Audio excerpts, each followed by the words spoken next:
Dear brothers and sisters, it's wonderful to be here with all of you. And as we have an opportunity to gather together and talk about spirituality, I'd like to talk about the role of the saints as they come into this world. When the saints come to this world, they always exhort us to know ourselves as we truly are. They want us to recognize the fact that we're not the body, we're not the mind, that we are soul. And that soul is a part of God. And that soul needs to merge in the Creator in this lifetime. And this is why we have this golden opportunity to be in the human body, so that God has provided all the faculties which are needed for us to realize ourselves and to realize God. So the saints are talking about Sachkhand, where the souls originated from, where the souls go back to, where they merge in God. And different names have been given to that arena. Some call it the highest realms, others might call it the ultimate heavens. So different words have been used to talk about the region or the arena in which we find the merger of our real self, our soul, with God. And the practice that is talked about by the saints and mystics to get there is the practice of meditation. And so meditation is a means by which we can reach our goals. And so when you think about meditation, when you see someone meditating, you see they're sitting still. And to a person who's not familiar with what is happening, it looks like they're doing nothing. It looks like there's a person sitting, closing their eyes, and nothing's going on. And so many people who are not aware of spirituality, are not aware of meditation, are not aware that our real self is the soul, start to question, what is this person doing? Sitting in silence, doing nothing. Doing nothing in this world means it's boring.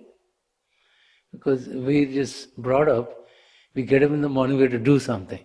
We brush our teeth, we get up, we take a shower, we go to work, hopefully we do something there.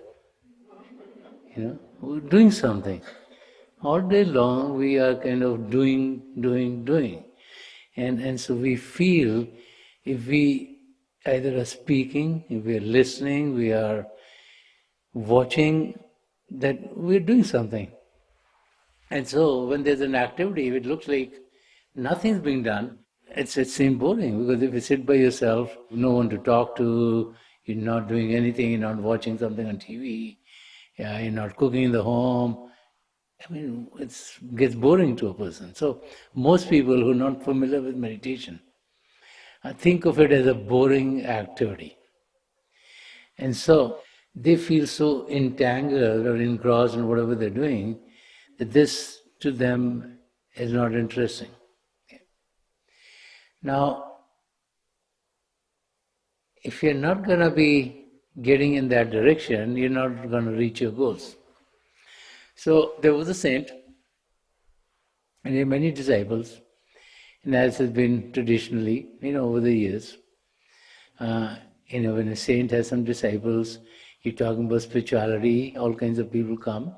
Many people come who've never heard about spirituality, who've never thought about themselves, who are not clear what this life is all about, how should we be spending our time, where should our focus be. So there's always this talk about our soul merging in God and we being here. And so, talk comes in, and then this is a world of illusion, and people are stuck in the places here. And so this disciple has a very interesting question for the saint. He said, God the Creator can do anything. because everything is under God's jurisdiction. So why is God not saying shush and pull all the souls up? So the saints say, yeah, God can do that, but God wants to see who is the one who wants to go up there. And God is not forcing us. God is very loving, and God has given us a long rope, and God is looking for the ones who have a desire to go up. So the disciple says, if it's so loving and Sachkhand is so beautiful and Sachkhand is so nice, you're always with God, there's nothing to worry about. When you're with God, what else do you need? So why don't people go there? Why are all these people and animals and birds and fish, why are they not going back? So the saints tell them, they don't want to go back.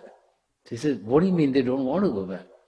He said, yeah. When you see all the living creatures in the world, they are so enamored by the world that they find themselves in that they don't want to go back to God. So they say, how is that possible? Because I hear you talking about how beautiful it is and oneness with God and being with God. That, it's such a place to be so happy. So I can't fathom that these living creatures don't want to go back to God. So as this incident is talked about, it's coming from the past. Saints say, okay, why don't you go out and you talk to some living creatures, And that was the time when people could talk to birds and animals and fish, and they knew what everyone was talking about. We've lost that knowledge. Okay? So the disciple, he goes, the first living creature he sees is a pig. And the pig is in the garbage, a lot of mud, with 8 or 10 piglets. And the pig is, moving in the mud here and there with the piglets. And so the disciple goes to the pig and he says, I can help you get to the abode of God. And the pig said, what are you talking about?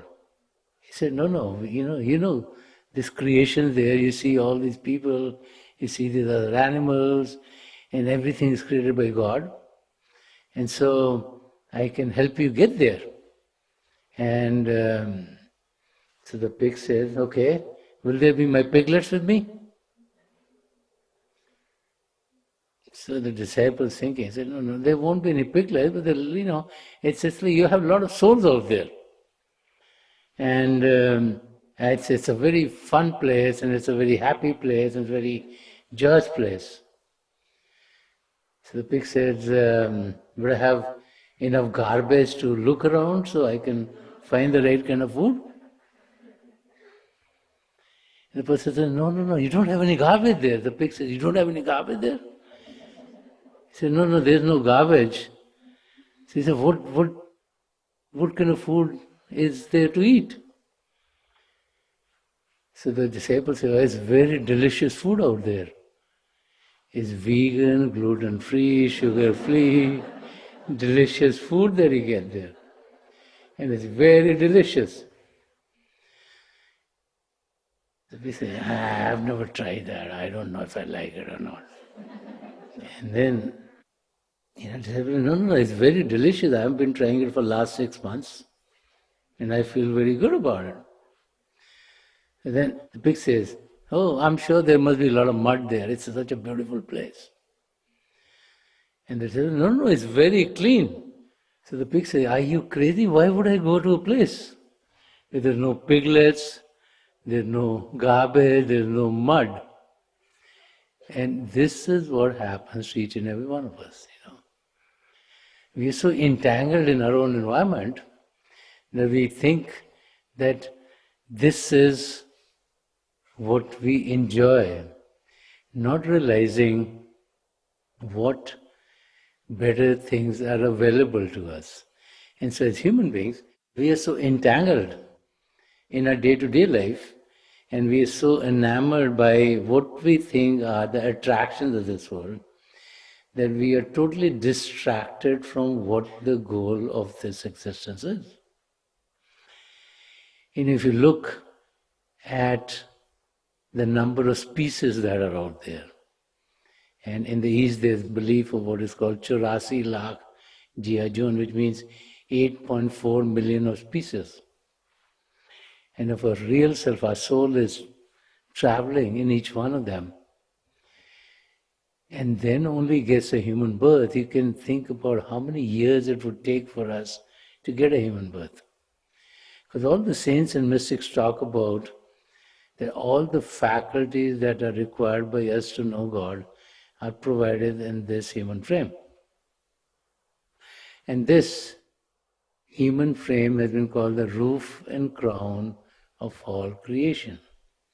Because in this human existence, we've been given the trait of being able to decide between truth and untruth, between right and wrong. That in the East is called Vivek. And that characteristic is one which we can use to get to the truth of this existence. And as we start to dig deep into that arena, we realize that our true existence is not at the level of the body, not at the level of the mind, but there's a force which is making this body run. And that force is our soul. So what is very important is that we be able to experience our soul. Many people say, what is the difference? When I die, I'll see what happens. But when we die, we don't know what is going to happen, so we need to plan. If you don't plan for the future, then you have to take things as they come. And so, saints have been talking about being able to realize what is going to be happening to us at the time of our death and afterwards while we are physically alive. And so many times this practice of meditation is also called dying while living. It's like rising above physical body consciousness. And this is why many people in the last 50 years who've had what are called near-death experiences, talk about an existence beyond the body. They're either in an accident or in a surgical room, having an operation. Also they talk about existence beyond the body, and they can see the body being worked on by the doctors. They can hear the doctors and the nurses. They can even talk about going hundreds of miles away, meeting some of their family members. So they talk about this existence which is separate from the body. And that's what the saints and mystics for thousands of years have been talking about. That our soul is the real self. That is the one which gives power to this body. As long as the soul is in the body, this body is alive. But when the soul leaves the body for good, never to come back in the body, then we say this person has died physically. And we all realize in our faiths that the body is made of matter. So whether you put it in the ground, you're putting it back into matter, or you cremate it, which is like putting fire to the body. You're trying to put the 5 elements for which this body is made back into nature. So the realization that there's something beyond the body is underneath each and every one of our faiths. The key is to be able to get to a state to start to think, can we experience the soul while we are alive?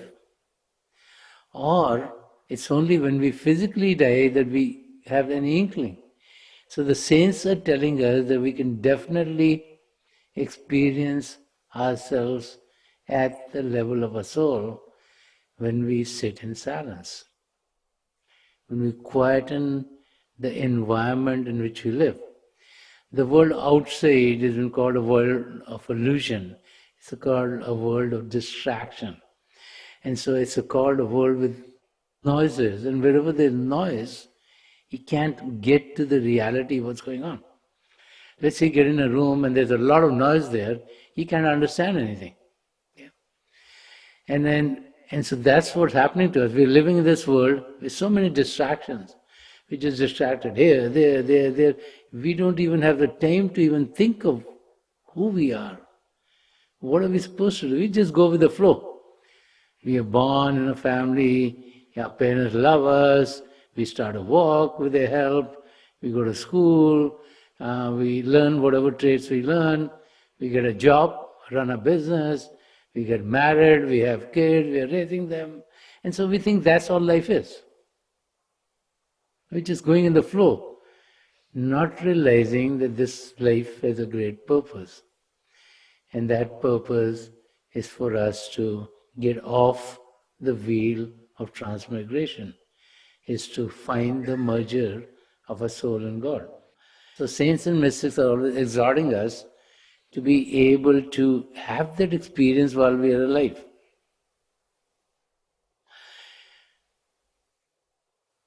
Think of the times when you go on a vacation. So when you go on a vacation, what do most people do? Most people go to an area, they want to see those sights. They say, whatever area you go to, let's say you're going to Switzerland, or whatever area things are beautiful when you take vacation. So wherever you go, you find out what are the areas here to see. You go to see them. You might also, many times, go and enjoy, let's say, sunsets and sunrises. When you go to some ocean, they say, oh, the sunset in this place is very beautiful. You want to see the sunsets and the sunrises. We might also want to, maybe if you go to New York, someone says, oh, there's a Broadway place, they are very, very good. So you might see the sights, you might listen to the sounds, you're enamored by them. Any vacation you go to is full with activities which are beautiful for us to see, beautiful for us to hear, where the food is good, you try to eat in the best restaurants, and you feel, hey, that's a good vacation. When you meditate, you connect with what is called the divine power of God, which is two primary manifestations, that being the divine light and the divine sound. Now, the sights within and the colors within are so much more uplifting than anything else in the world. It's better than any one of the sunsets or sunrises that you'll see in this world. That once you get there and you experience that, then your attention in experiencing that state gets to be more and more and more. And it's just like when you eat something. When you go outside on vacation, you like some food and eat it. And when you eat something, if it tastes good to you, you want to eat that more and more. And as we explore, we then change what we're eating. You might like something, and then you find something that tastes better to you, and you find something that tastes better to you, find something else that tastes better to you. Then you try to eat what tastes better to you, because it fulfills your desires and your needs. So the same way, as we meditate and as we connect with the divine light and sound within, then what is happening is, not only are we experiencing the divine lights and the divine vision and exploring the regions within and the joys of exploring them, and the sights are very beautiful to us. Not only are we listening to the divine sound current, which is so enchanting. Generally when you hear some music that you like, you get in the flow of it.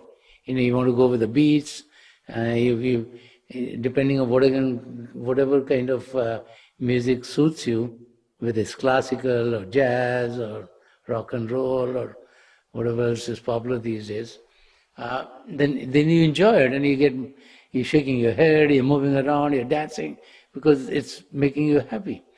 But the music within is so enchanting that it puts you in a state of joy and bliss like you've never experienced before. And that state is is one which brings so much joy to us that we want to be in that state more and more and more. And the reason it is so enjoyable is that when we go within, these lights and sounds that we are experiencing is because of something much more greater than that. It's because as we go on the inner journey, what we're experiencing is the love of God. What we're experiencing is divine love. And the love of God is sweeter than any other objects of this world. In Punjabi, they have this saying, they say, Gur nal ishq mitha. Gur is, when you have sugar cane and you juice it, the first fermentation is called gur. So it's like the real juice just fermented. Okay, that's gur. That's supposed to be the sweetest. So the saying is saying, okay, sweeter than this sweetest is than this gur, this fermented sugar cane juice, is ishq, is like love. And the love of God is sweeter than the love of anything, any love of this world. The biggest love of these worlds are as follows. The love of the mother for the child is one of the biggest loves of this world. The love between husband and wife, between spouses, the love between brothers and sisters, and the love between friends. Okay? So these are some of the loves that we find in this world. Okay? But divine love is much, much more sweeter than any one of these loves. And as we go within, on the journey within, it's not only the lights that we see, it's not only the sounds that we hear, it's the love of God which penetrates each and every pore of a being. And it's the love of God which is going to propel us towards our goal, which is to be one with God. And all the scriptures of the world are saying, those who love are the ones who find God. So how do you love God? We can see God by these eyes, you can hear God by these ears. You experience God when you sit in silence, when you meditate. God is within each and every one of us, but if we don't go within, then we go without. We're not going to get it. So the key is to go within. Because God and all the bounties of God, everything that's full of joy and happiness is within each and every one of us. And to go within, that process called meditation, or sitting in silence, or praying with attention.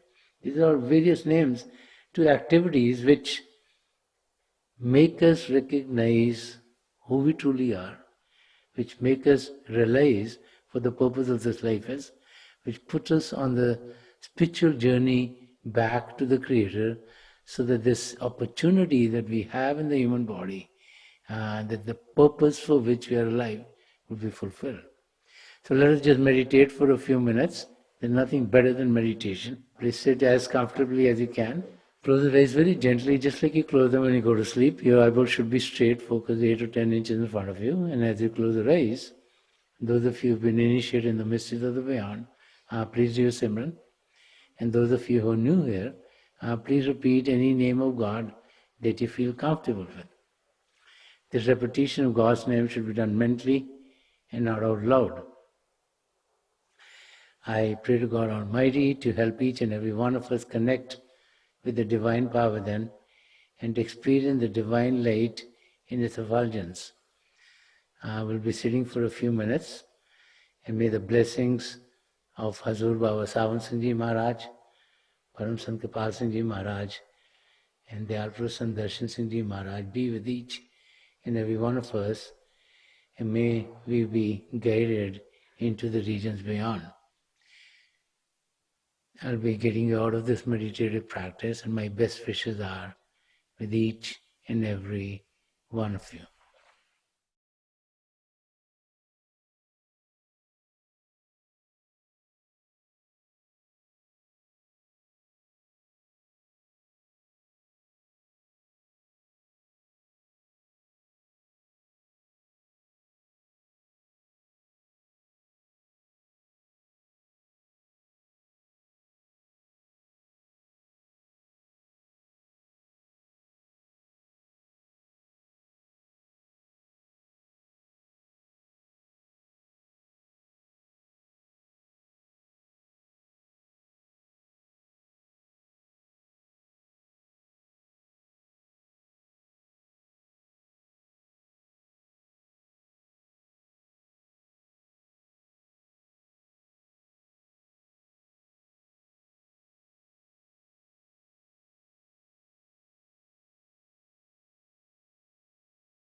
Please leave off.